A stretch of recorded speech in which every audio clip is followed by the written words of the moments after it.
Assalamualaikum warahmatullahi wabarakatuh. Kenalkan, saya Bintang Waskita Raya dengan NPM 251. Ini saya akan menjelaskan bagaimana cara menggunakan SPSS untuk melakukan analisis regresi linear berganda. Sebelumnya, di sini saya sudah memiliki judul yaitu pengaruh kualitas produk, citra merek, dan promosi terhadap keputusan pembelian. Nah, sebelumnya di sini sudah dilakukan pengambilan data melalui kuesioner dari indikator dari masing-masing variabel, sehingga didapati tabulasi data seperti ini. Dengan X1-nya di sini kualitas produk, X2-nya citra merek, X3-nya promosi, dan Y-nya adalah keputusan pembelian. Nah, langkah pertama setelah kita mendapatkan datanya, data-data ini bisa kita langsung masukkan ke dalam SPSS. Dari Excel kita copy terlebih dahulu, lalu kita paste di sini. Nah, setelah kita memasukkan data-datanya, kita ke variable view, lalu kita beri nama datanya sesuai dengan indikator dan variabelnya. Yang pertama di sini ada X11, lalu X12, dan begitu juga seterusnya.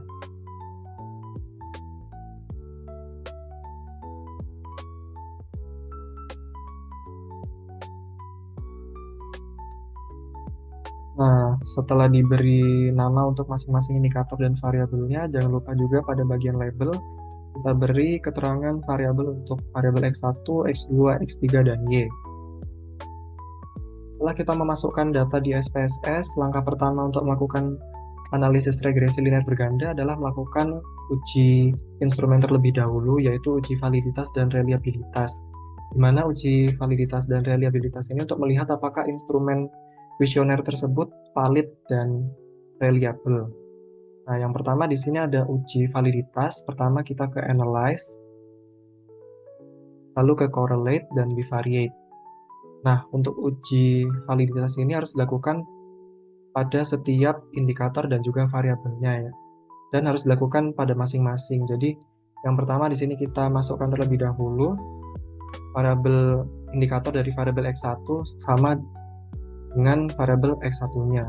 Lalu kita pindahkan ke kanan, lalu klik OK. Nah, nanti akan muncul tabel korelasi seperti ini, yang mana untuk ketentuan untuk melihat apakah kuesioner tersebut valid, kita bisa lihat pada percent correlation-nya dan juga pada signifikansinya, di mana percent correlation-nya ini harus di atas 0,3 atau lebih baik lagi itu di atas 0,5. Sedangkan untuk signifikansinya dia itu harus berada di bawah 0,05. Yang pertama kita lihat di sini pada indikator X11 di mana dia percent correlation-nya adalah 0,863 dengan signifikansinya adalah 0, yang mana ini menunjukkan bahwa ini valid. Begitu juga dengan indikator X12-nya. Ini dia 0,84 dengan signifikansinya 0, berarti ini juga valid. Dan seterusnya kita lakukan seperti itu. Untuk variabel X1, untuk variabel X2, X3, dan Y-nya itu juga harus dilakukan uji validitas seperti ini dengan cara yang sama seperti tadi. Selanjutnya, setelah kita melakukan uji validitas, kita akan melakukan uji reliabilitas untuk melihat apakah kuesionernya ini reliable dan kuesionernya itu konsisten pengisian datanya. Itu kita bisa masuk ke analyze, lalu ke scale, lalu dan reliability analyze. Nah, di sini caranya itu sama dengan uji validitas, namun yang kita masukkan di sini hanya indikatornya saja. Jadi X1 sampai X5-nya, tidak dengan variabel X1-nya seperti itu. Nah, lalu kita masukkan ke rating, bisa diberikan label juga. Untuk ini kan dia masuk dalam bagian indikatornya kualitas produk, kita beri nama kualitas produk. Lalu kita klik OK. Nah, setelah itu nanti akan muncul tabel data seperti ini, di mana itu kita bisa lihat pada Crown Bash alpha-nya dengan ketentuan untuk melihat apakah kuesioner ini reliable itu crown batch alfanya harus memiliki nilai di atas 0,7. Atau kalau dalam kasus ini dia di atas 0,6 itu masih diperbolehkan. Nah, dapat kita lihat ya bahwa di sini dia crown batch alfanya adalah 0,878 sehingga dinyatakan bahwa kuesioner ini reliable untuk bagian kualitas produknya. Nah, untuk uji reliabilitas pada variabel lainnya itu bisa dilakukan dengan cara yang sama seperti yang tadi. Nah, setelah kita melakukan uji instrumen, yaitu uji validitas dan reliabilitas, selanjutnya kita akan melakukan uji asumsi klasik yang terdiri dari 3, yaitu uji normalitas, uji multikolineritas, dan uji heterokedastisitas. Nah, yang pertama di sini ada uji normalitas. Kita bisa masuk ke analyze, lalu ke regression, dan linear. Nah, di sini kita masukkan terlebih dahulu variabel-variabelnya, dimana sini ada X1, X2, X3-nya masuk ke variabel independen, sedangkan variabel Y-nya masuk ke variabel dependen. Untuk di sini yang kita masukkan itu hanya variabelnya saja, tidak usah dengan indikator-indikatornya. Nah, selanjutnya di sini kita ke menu statistik. Di sini kita klik collinearity diagnostic untuk memunculkan uji multikolineritasnya, lalu klik continue. Lalu pada menu plot kita masukkan Z rate di bagian X dan S residu di bagian Y. Lalu kita klik histogram dan normal probability plotnya untuk melakukan uji normalitas. Lalu kita klik continue. Nah, setelah itu kita klik OK. Nah, setelah itu nanti dia akan muncul ada histogram seperti ini. Dan juga tabel koefisien seperti ini. Nah, yang pertama kita akan melakukan uji normalitas, yaitu dilihat dari histogram dan juga normal p-plotnya. Dimana kalau dari histogram ini, distribusi datanya itu harus membentuk kurva bell, dimana dia itu persebarannya tuh tinggi di tengah dan semakin berkurang ke kiri dan ke kanannya. Dimana kalau kita lihat di sini kan dia kurvanya sudah membentuk kurva bell, sehingga dapat dikatakan bahwa data ini normal. Lalu juga dapat dilihat dari normal p-plotnya, dimana dia itu titik-titik datanya ini harus cenderung mengikuti garis lurus. Dimana kalau kita lihat ya, ini dia sudah cenderung mengikuti garis lurus, sehingga dapat dikatakan bahwa persebaran datanya ini normal. Selanjutnya, kita akan melakukan uji multikolinearitas, dimana itu dapat dilihat pada tabel coefficients. Dengan ketentuan nilai toleransinya ini harus di atas 0,1 dan pada nilai VIF-nya harus di bawah 3. Nah, dapat kita lihat ya bahwa pada variabel kualitas produk di sini dia toleransinya adalah 0,9 dengan VIF-nya 1,1, yang mana ini menunjukkan bahwa di sini tidak terjadi multikolinearitas. Begitu juga dengan variabel X2-nya citra merek. Ini toleransinya 0,9 dengan VIF-nya 1,0 dan juga dengan promosinya. Dapat lihat di sini 0,9 dan 1,0. Jadi dapat disimpulkan bahwa data-data ini tidak terjadi multikolinearitas. Gitu. Selanjutnya ada uji heterokedastisitas.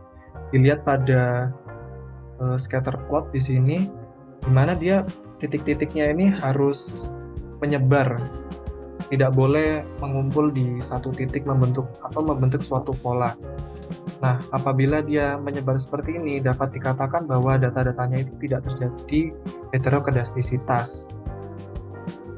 Nah, setelah kita melakukan uji asumsi klasik dan didapati bahwa datanya itu normal, lalu tidak terjadi multikolinearitas dan heterokedastisitas, selanjutnya kita akan melakukan analisis regresi linear berganda, yaitu terdiri dari 4. Yang pertama, analisis koefisien determinasi, lalu analisis pengaruh secara simultan atau uji F, lalu analisis pengaruh secara parsial atau uji T, dan yang terakhir analisis persamaan regresi. Nah, untuk memunculkan hasil analisisnya itu sebetulnya ketika kita udah mengatur untuk memunculkan uji asumsi klasik itu sudah bisa kita lihat di sini, yaitu melalui model summary, dan juga pada coefficients. Nah, yang pertama di sini ada analisis koefisien determinasi, yaitu untuk menjelaskan seberapa besar sih variabel-variabel ini kontribusinya terhadap keputusan pembelian, atau seberapa besar variabel ini dapat menjelaskan variabel keputusan pembelian. Nah, itu dapat kita lihat pada nilai R-square-nya, di mana kita lihat di sini bahwa nilai R-square-nya adalah 0,428, yang kalau dikonversikan menjadi persentase yaitu 42%. Nah, angka ini menunjukkan bahwa variabel-variabel ini memiliki kontribusi sebanyak 42% untuk menjelaskan keputusan pembelian, sedangkan sisanya yaitu sekitar 68% itu dijelaskan oleh variabel-variabel di luar variabel yang kita teliti ini, seperti itu.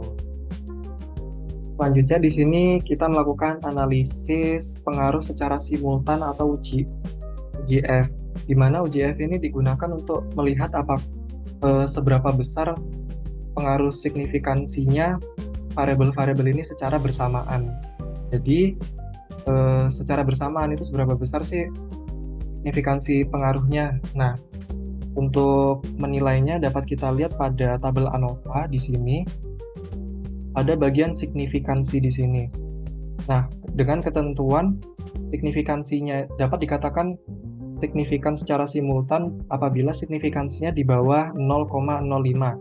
Dapat kita lihat bahwa signifikansinya di sini adalah 0, sehingga dapat dikatakan seluruh variabelnya ini secara bersamaan memiliki pengaruh yang signifikan terhadap variabel keputusan pembelian.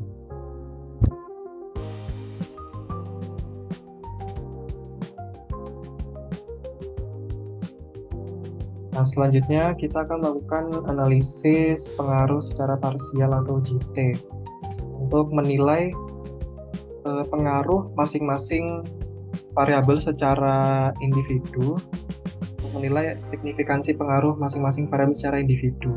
Nah, itu dapat kita lihat pada tabel koefisien di bagian signifikansi, di mana sama seperti signifikansi secara simultan, itu ya ketentuannya nilai signifikansinya harus di bawah 0,05.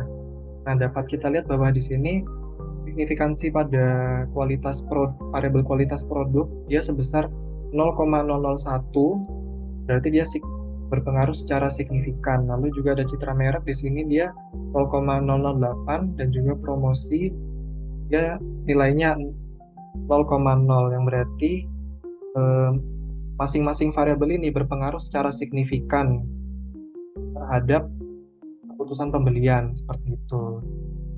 Nah, lalu yang terakhir di sini ada analisis persamaan regresi, yaitu untuk membuat persamaan regresi. Nah, untuk membuat persamaan regresi itu umumnya itu persamaannya yaitu Y sama dengan A ditambah BX1 ditambah BX2 ditambah BX3 dan seterusnya. Nah, karena kita di sini ada 3 variabel, maka nanti BX-nya itu akan sampai pada BX3 saja. Nah, untuk membuat persamaannya itu, yaitu yang pertama kita harus mencari A-nya terlebih dahulu. Nah, untuk A-nya itu dia dapat dilihat pada unstandardized B-nya sini, yang konstanta di sini A atau konstantanya, dia nilainya adalah 5,108. Lalu untuk B-nya pada masing-masing variabel atau pada masing-masing variabel X-nya itu dapat dilihat pada standardized coefficient beta-nya. Misal pada kualitas produk dia nilai B-nya itu 0,276, citra merek 0,217, dan pada promosinya dia 0,438.